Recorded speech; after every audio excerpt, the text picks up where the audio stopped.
Good morning friends from দাওয়াই পানি। দাওয়াই পানি থেকে সকালবেলা দেখছো একটা সুন্দর সকাল, পাখিরা উড়ে যাচ্ছে। সকাল থেকে সকালবেলা সূর্য এসে পড়েছে কাঞ্চনজঙ্ঘায়, দারুণ লাগছে। এখান থেকে সত্যি কাঞ্চনজঙ্ঘাটা খুব ভালো দেখা যায় আর কি। তোমরা দেখতে পাচ্ছ, দেখো সামনে একদম কাঞ্চনজঙ্ঘা। আমরা রয়েছি দাওয়াই পানির দুমিকিম হোমস্টে। এই হোমস্টের ঘর থেকেই আমাদের দেখা যায়। আমরা ওটা বাইরে বেরিয়ে টোটাল ভিউটা নিচ্ছি। এখান থেকে পুরো রেঞ্জটাই দেখা যাচ্ছে। আজকে আজকে আকাশ ক্লিয়ার আছে।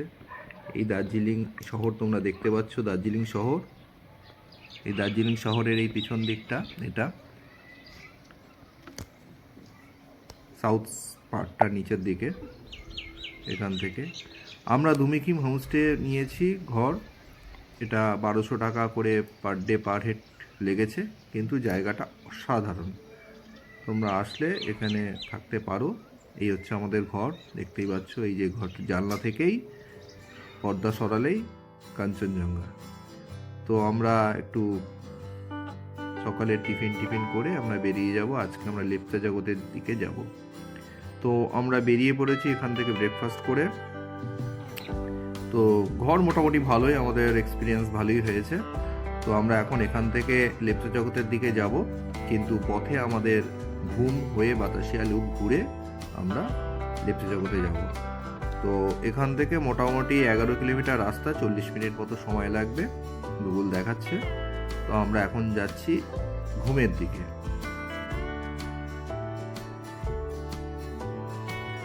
এই যে ঘুম স্টেশনে আমরা চলে এসেছি, দেখতে পাচ্ছ। এখান থেকে টয় ট্রেনটা যায়। এই স্টেশন ঘুমের স্টেশন। এই স্টেশন এর পাশ দিয়ে আমরা চলেছি বাতাসিয়া লুপের দিকে।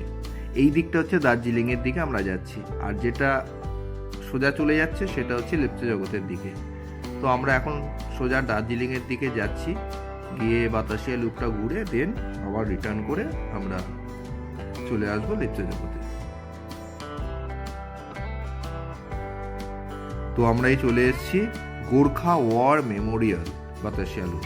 অ্যাকচুয়ালি বাতাসিয়া লুপটা তৈরি করা হয়েছিল আমাদের স্বাধীনতা সংগ্রামে যেসব গোর্খারা, তারা সৈনিকরা প্রাণ দিয়েছিলেন, যে গোর্খা রেজিমেন্টের, তাদের স্মৃতিতেই এই জায়গাটা করা হয়েছে।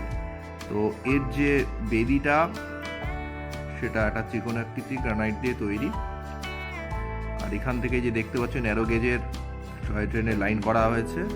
এই টয় ট্রেনটাকে প্রথম রেল বোর্ডের সঙ্গে কথা বলে আলাদাভাবে 1000 ফুট উঁচুতে এই রেলপথটাকে আনতে হয়েছে, কারণ দার্জিলিং থেকে ঘুম যেতে এই সার্কুলার ওয়েটা প্রায় 1000 ফুট উঁচুতে করতে অনেক খরচা হয়েছে।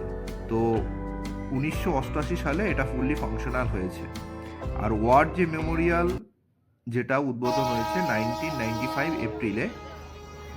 বলতে বলতে ট্রেন চলে আসছে, দেখছো আমাদের লাকিলি আমরা পেয়ে গেছি ট্রেন। এই ট্রেনটা কিন্তু দার্জিলিং থেকে এই ঘুরে উপরে উঠেছে।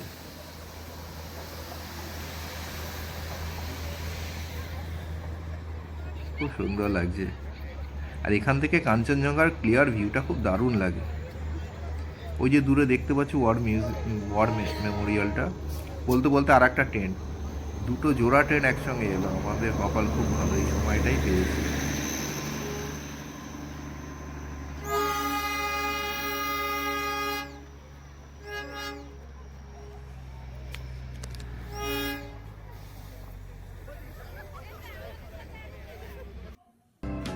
আমরা কিছু ট্রেনে উঠে বেশ কিছু ছবি তুলে নিলাম, উপভোগ করলাম। তোমরা যদি টয় ট্রেনে চড়তে চাও, টয় ট্রেন হচ্ছে শিলিগুড়ি থেকে দার্জিলিং অবধি এই টয় ট্রেন টিকিট কেটে তোমরা যেতে পারো। সেখানে 1500 টাকা থেকে 2000 টাকার মতো ভাড়া পড়বে টয় ট্রেন। এই টয় ট্রেন তোমার এনজিপি থেকে সুকনা, রংটং, তিনধরিয়া, গয়াবাড়ি, মহানদী, কার্শিয়াং, তুং, ঘুম হয়ে দার্জিলিং, সোনাদা হয়ে দার্জিলিং যায়।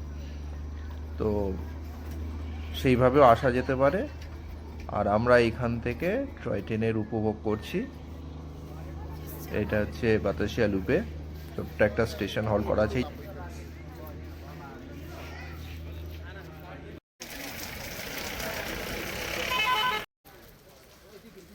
আমরা এখন চলে এসেছি ঘুম মনেস্ট্রিতে। এটা একটা পুরনো এদের মূর্তি। এখানে 15 ফুট গোল্ড পেইন্টেড বুদ্ধ মূর্তি রয়েছে। এটা খোলা থাকে 9টা থেকে 6টা পর্যন্ত।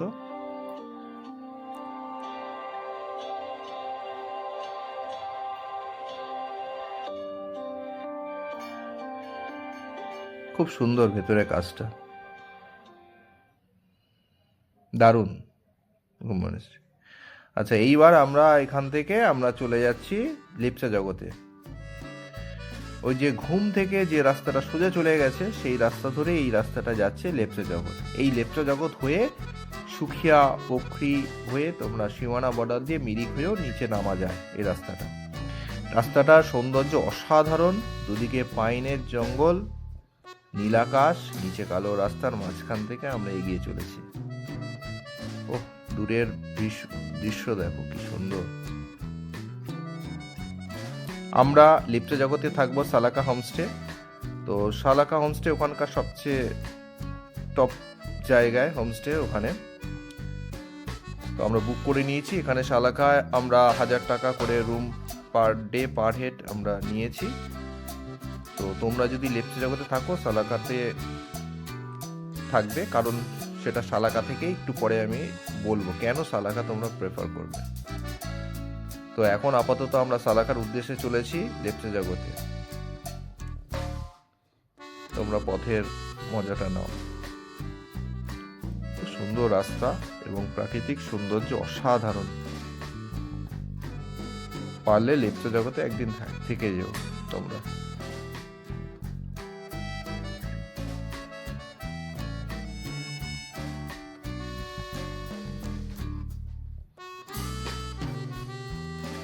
বলতে বলতে আমরা লেপচা জগতে চলে এসেছি। এই হচ্ছে লেপচা জগৎ স্ট্যান্ড। এখানে যে গাড়ি দেখতে পাচ্ছ ম্যাক্সিমামই সালাকার গাড়ি। ওই দূরে দেখা যাচ্ছে কাঞ্চনজঙ্ঘা। এই যে সালাকা, ওপর তলাটায় আমাদের বুক করা আছে। হ্যাঁ, কেন বলছিলাম এই সালাকাটা এমন একটা জায়গায়, এর টপ ফ্লোর থেকে দেখো পুরো 360 ডিগ্রি ভিউটা পাওয়া যায়। এই যে দেখতে পাচ্ছ পাইন। তো আমরা সালাকার এখন একদম টপ ফ্লোরে আছি। এখান থেকে দেখো এই যে দূরে দার্জিলিং থেকে আমরা এগোলেই সেই কাঞ্চনজঙ্ঘার অদ্ভুত সুন্দর দৃশ্য। এবার এখান থেকে আমরা চলে গেলাম এই যে দূরে দেখতে পাচ্ছ পাইন ফরেস্ট। এই পাইন ফরেস্ট থেকে মাজিদুরা মানে মিনি সুইজারল্যান্ড, সেখান থেকে সীমানা বর্ডার সান্দাকফু দেখা যাচ্ছে। আর আরও যদি নামো এখান থেকে দূর থেকে মিরিক দেখা যাচ্ছে, মিরিক হয়ে নিচে নামবে। তো এখান থেকে পুরো 360 ভিউটা পাওয়া যায় সালাকাটা। এই একটা বিশেষত্ব আছে। এখন আমরা সেখান থেকে তাড়াতাড়ি লাঞ্চ করে আমরা বেরিয়ে পড়েছি মিনি সুইজারল্যান্ড দেখতে। অ্যাকচুয়ালি যারা কাশ্মীর গেছো তারা ব্যাপারটা বুঝতে পারবে যে বৈশারণে যে ভিউটা মানে থাকে সেই রকমই একটা ভিউ এখানে ছোট্ট মতো আছে শুনেছি। তো আমরা এই সরু রাস্তা দিয়ে নেমে যাচ্ছি। একটু নামতে হয়, সুকিয়া পুকুরির মধ্যে পড়ছে এটা। এখানে একটা বড় ক্রিকেট স্টেডিয়াম আছে।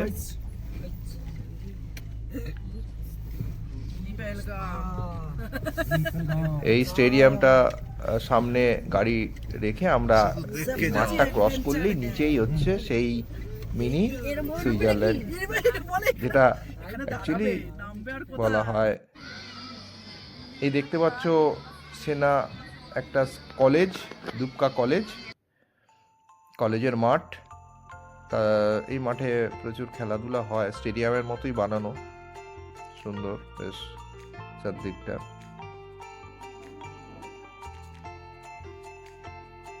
আমরা এখন মিনি পেহেলগামের দিকে এগিয়ে চলেছি।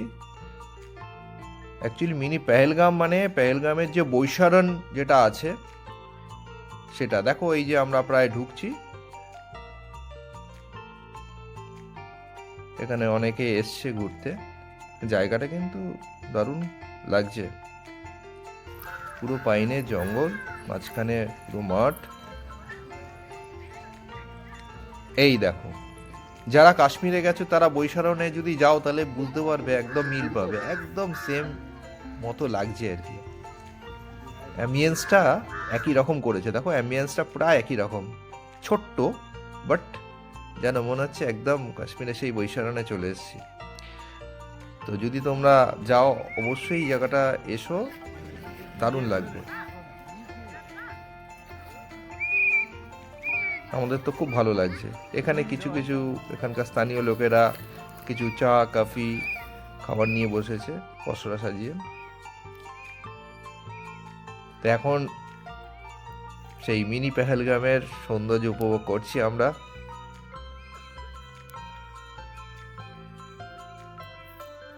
সূর্যর প্রায় বিকেল হয়ে গেছে, একদিকটা রোদ একদিকটা অন্ধকার, দারুণ লাগছে। একটা স্বর্গীয় অনুভূতি আমরা কিন্তু ফিল করতে পারছি।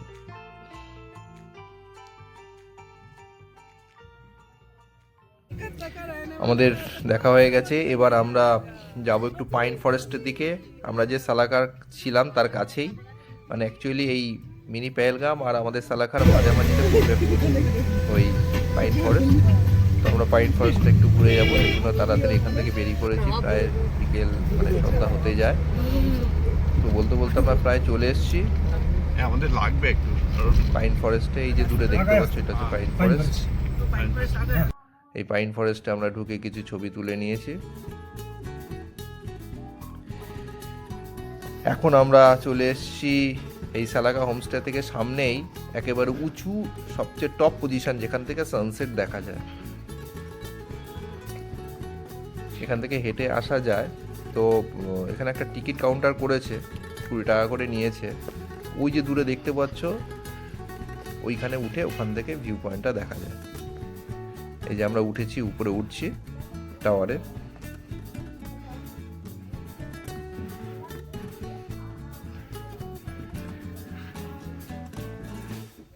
ওহ দারুণ দারুণ, পুরো গোল্ডেন।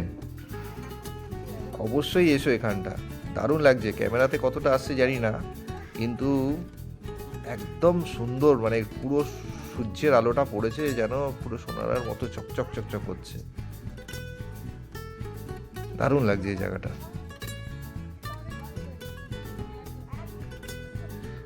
সানসেট আমরা উপভোগ করলাম এখান থেকে।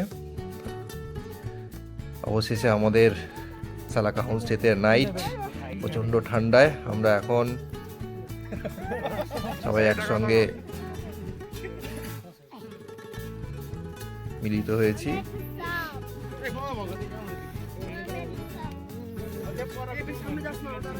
বনফায়ার করছি আমরা, বনফায়ার এই ঠান্ডার ইমেজটা নিচ্ছি।